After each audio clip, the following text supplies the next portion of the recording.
Everyone, आज का topic हम लोग देखेंगे reflection of light.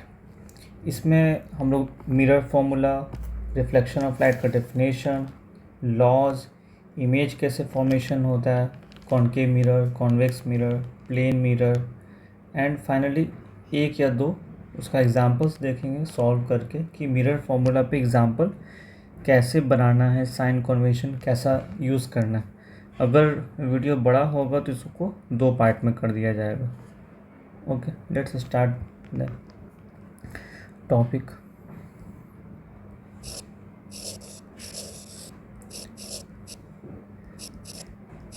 Reflection of light.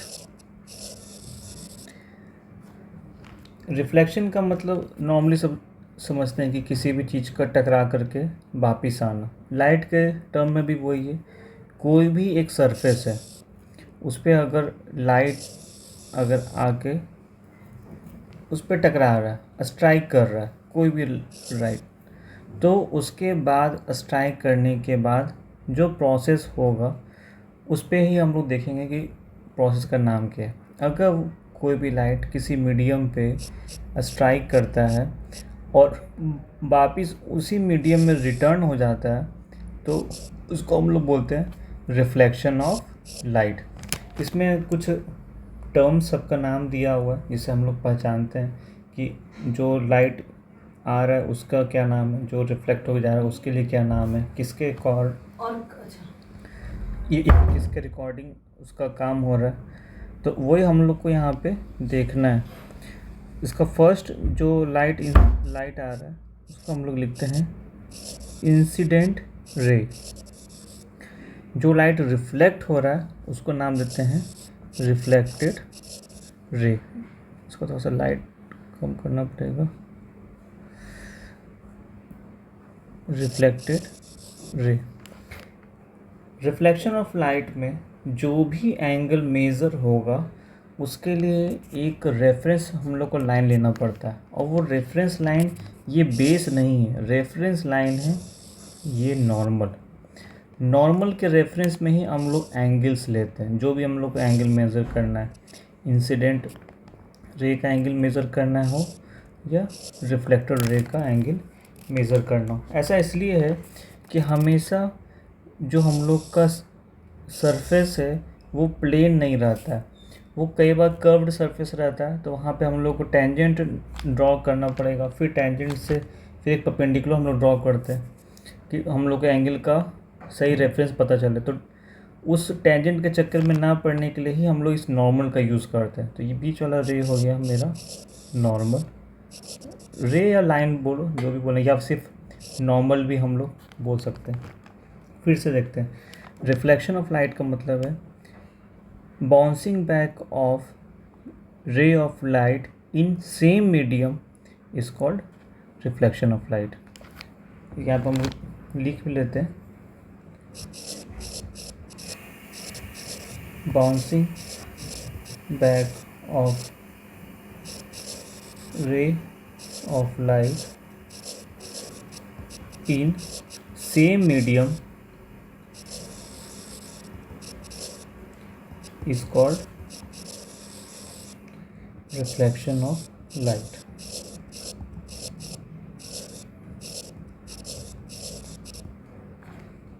इसको आप स्क्रीनशॉट भी कर सकते हैं आगे ये रेफरेंस में देखने के लिए, ठीक है।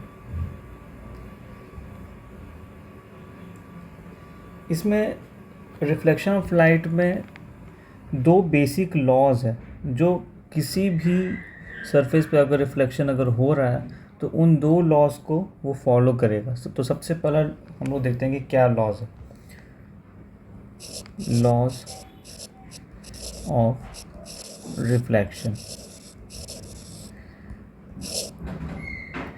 सबसे पहला है incident angle equal to reflected angle. इसका मतलब है कि किसी भी सरफेस पे जब रिफ्लेक्शन हो रहा है तो एक मिनट, एक्यूरेटली नहीं बना, किसी भी सरफेस पे जब रिफ्लेक्शन होगा तो इंसिडेंट एंगल और रिफ्लेक्टेड एंगल हमेशा क्या होगा, हम लोग का इक्वल होगा, हमेशा किसी भी सरफेस पे। यही हम लोग को देखना। एरो इसलिए दिखाते हैं कि हम लोग को पता चले कि किस साइड से रे आ रहा है और किस साइड रिफ्लेक्ट होकर के वो वापिस जा रहा है। तो किसी भी कंडीशन में रिफ्लेक्शन होगा तो एंगल ऑफ इंसिडेंट और एंगल ऑफ ये रिफ्लेक्टेड रे हमेशा इक्वल होगा। सेकंड लॉ है इंसिडेंट रे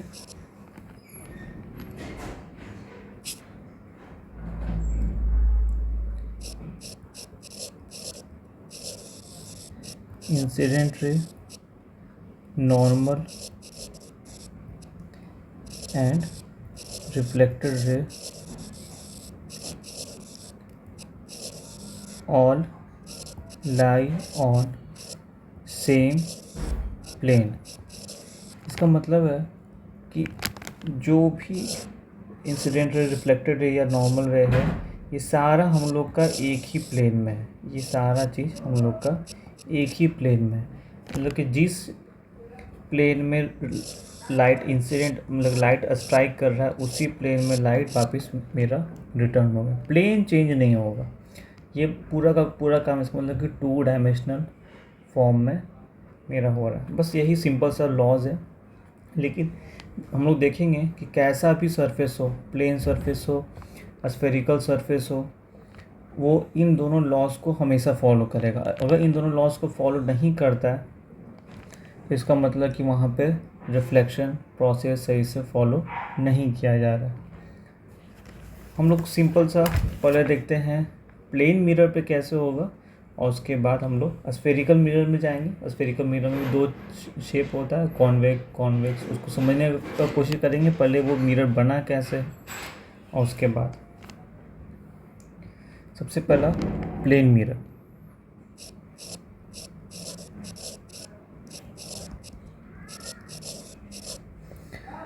कोई भी मिरर होता है तो उसमें एक साइड होता है पॉलिश्ड सरफेस।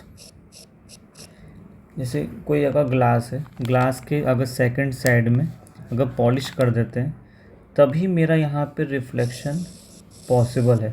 अगर ये पॉलिश नहीं किया हुआ रहेगा तो ये रे ऑफ लाइट मेरा सामने ट्रैवल कर जाए, मतलब सामने पार कर जाएगा। अगर मुझे रिफ्लेक्शन करवाना है तो उसको एक सरफेस को हम लोग पॉलिश करते हैं, इंसिडेंट रे आएगा और यहाँ पे स्ट्राइक करने के बाद वो वापस रिटर्न हो जाता है। तो ये मेरा नॉर्मल लॉ ऑफ रिफ्लेक्शन को फॉलो करता है। अब इसमें कुछ चीज़ हम लोग देखते हैं कि जब रे ऑफ लाइट जब डायरेक्ट उसी मीडियम में आ रहा है तो वो एक तरह का रियल रे या रियल लाइट का जैसा इमेज फॉर्म करेगा। अगर वो ऐसा शो करेगा कि यहाँ पे वो इमेज जा रहा है, रियल में नहीं, तो इसको हम लोग बोलते हैं वर्चुअल। इसको बहुत ही सिंपल एग्जांपल से देखना है। ये हम लोग में कोई भी हम लोग ऐसे खड़े एक मिरर के सामने, प्लेन मिरर के सामने हम लोग खड़े, तो हम लोग जितने डिस्टेंस पे मिरर से खड़े हैं उतने ही डिस्टेंस पे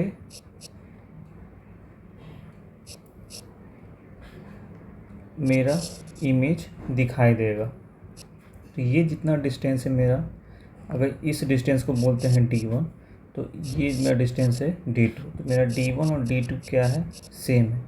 यहाँ पे जो प्लेन मिरर है, यहाँ पे रिफ्लेक्ट होने के बाद तो लाइट वापस रिटर्न हो जाना चाहिए था, लाइट रिटर्न होता भी है, लेकिन हम लोग को इमेज क्या दिखता है, हम लोग को प्लेन के अंदर दिखता है इमेज बनता हुआ। हम लोग अपने आप को इमेज में प्लेन मिरर में सामने देखते हैं।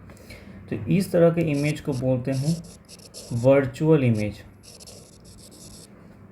और जब मिरर जैसे ये हम लोग का लाइन है, अगर हम लोग यहाँ पे खड़े हैं तो यहाँ पे जब लाइट स्ट्राइक किया, हम लोग का अपना जो बॉडी ऐसा अपसाइड डाउन में दिखाई दे रहा है, तो इस इमेज को बोलते हैं रियल इमेज। इसमें बहुत ही सिंपल सा डिफरेंस है। वर्चुअल में हम लोग को ऐसा दिखाई देता है कि वहाँ पे इमेज बन रहा है, और रियल में रियल इमेज बनता है लाइट का रिफ्लेक्शन से।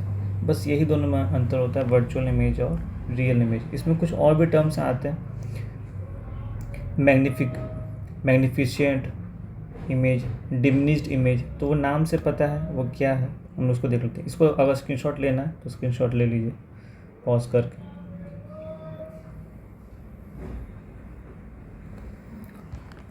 लिखा रहेगा मैग्निफिशेंट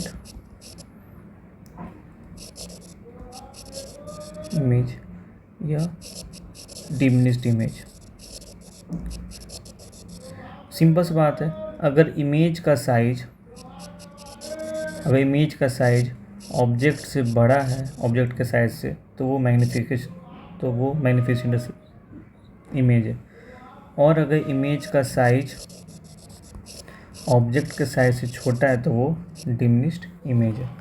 रियल और वर्चुअल भी हम लोग समझ लिए। अब बस दो टर्म्स में और रह गया, जिसको बोलते हैं इरेक्ट और इन्वर्टेड।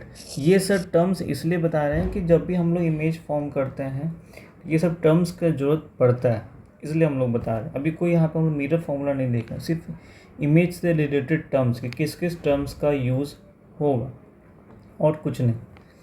इरेक्ट मतलब कि जिस पोजीशन में मेरा ऑब्जेक्ट है उसी पोजीशन में अगर मेरा इमेज बन रहा है, मतलब कि लाइन अगर सीधा अगर ऑब्जेक्ट है ए बी तो उसका इमेज भी उसी डायरेक्शन में ही बन रहा है, ए डैश बी डैश, तो हम लोग उसको बोलते हैं इरेक्ट। अगर ऑब्जेक्ट के अपोजिट वो पोजीशन में इमेज बन रहा है तो उसको हम लोग बोलते हैं इन्वर्टेड। और इसमें कुछ नहीं है, बस इसको हम लोग अब सेकंड पार्ट में कंटिन्यू करते हैं। इस एक पार्ट को भी यहीं पे रोकते हैं। सेकंड पार्ट में हम लोग देखते हैं कि इमेज फॉर्मेशन स्फेरिकल मिरर्स के लिए कैसे हो रहा है।